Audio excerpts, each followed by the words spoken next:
Bismillahirrahmanirrahim. Assalamualaikum pemirsa yang beriman, apa kabarnya?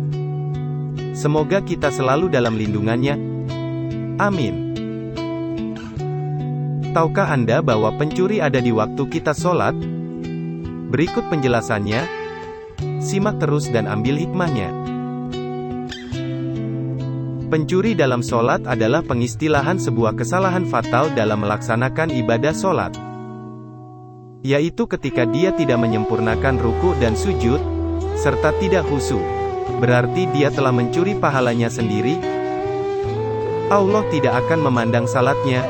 Bagi orang-orang yang tidak menyempurnakan ruku dan sujudnya waktu salat, sebagaimana Abu Hurairah menceritakan bahwa Rasulullah bersabda, Allah tidak akan memandang salat seseorang, jika dia tidak meluruskan tulang punggungnya, tidak menyempurnakan ruku dan sujud. Hadis riwayat Ahmad. Seseorang yang tidak ada tumaninah dalam salatnya, mereka harus mengulang salatnya, sebagaimana Abu Hurairah mengisahkan, saat Rasulullah berada dalam masjid. Datanglah seorang laki-laki yang kemudian menunaikan salat. Sesudah salat, lelaki itu mengucapkan salam kepada Rasulullah, dan Rasulullah pun menjawab. Kemudian Rasulullah berkata kepadanya, ulangilah sholatmu. Sesungguhnya engkau belum menunaikan salat. Lelaki itu kembali menunaikan salat, dan kembali menemui Rasulullah. Tapi Rasulullah mengulangi perintahnya, ulangilah sholatmu. Sesungguhnya engkau belum salat. Sampai 3 kali. Lelaki itu pun bertanya, demi zat yang mengutus engkau dengan kebenaran, bagaimana salat yang baik itu? Ajarilah aku, wahai Rasulullah. Rasulullah menjelaskan, ketika engkau akan menunaikan salat, ucapkanlah takbir.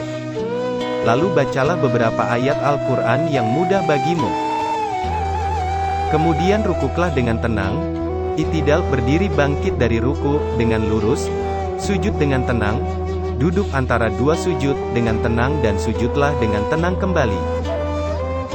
Selanjutnya, lakukanlah seperti dalam semua sholatmu. Hadis riwayat Bukhari dan Muslim.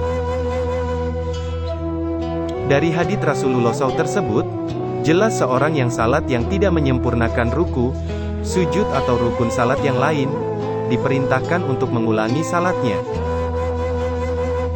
Seorang yang mencuri dalam salatnya, berarti dia telah menipu dirinya sendiri dan melakukan perbuatan yang dimurkai Allah. Selanjutnya seseorang yang salat yang tidak menyempurnakan ruku dan sujudnya seperti orang yang kelaparan yang hanya memakan 1 atau 2 buah kurma saja. Tentu belum cukup untuk orang yang kelaparan, dengan kata lain tidak sempurna salatnya. Ada muslimin dalam sholat mereka adalah meninggalkan tumaninah. Padahal Nabi Shallallahu Alaihi Wasallam menganggapkan orang yang tidak melakukannya sebagai pencuri terjelek. Meninggalkan tumaninah, bila diartikan bisa juga disebut sholat terburu-buru.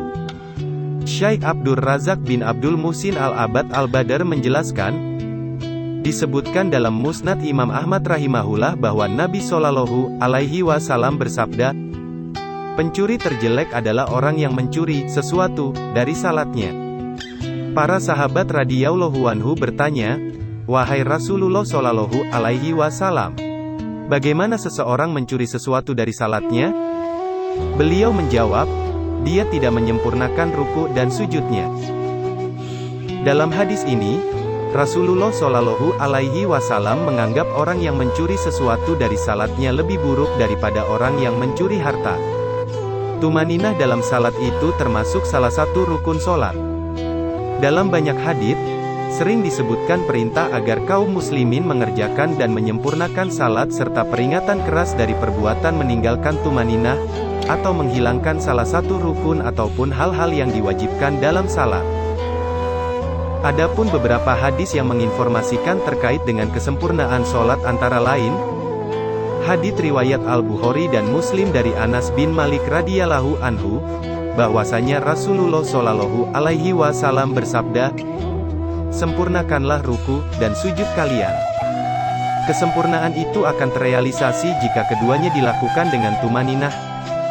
Rasulullah Shallallahu Alaihi Wasallam bersabda, "Wahai kaum muslimin, tidak ada salat bagi orang yang tidak meluruskan tulang punggungnya dalam ruku dan sujud." Maksudnya yaitu tidak meluruskan punggungnya setelah ruku dan sujud. Jadi hadits ini menunjukkan bahwa berdiri dan duduk serta tumaninah pada keduanya termasuk rukun. Demikianlah informasi yang dapat kami berikan. Mohon maaf jika terdapat kesalahan, karena yang sempurna hanya milik Allah Subhanahu wa Ta'ala. Jangan lupa pencet tombol subscribe dan nyalakan loncengnya.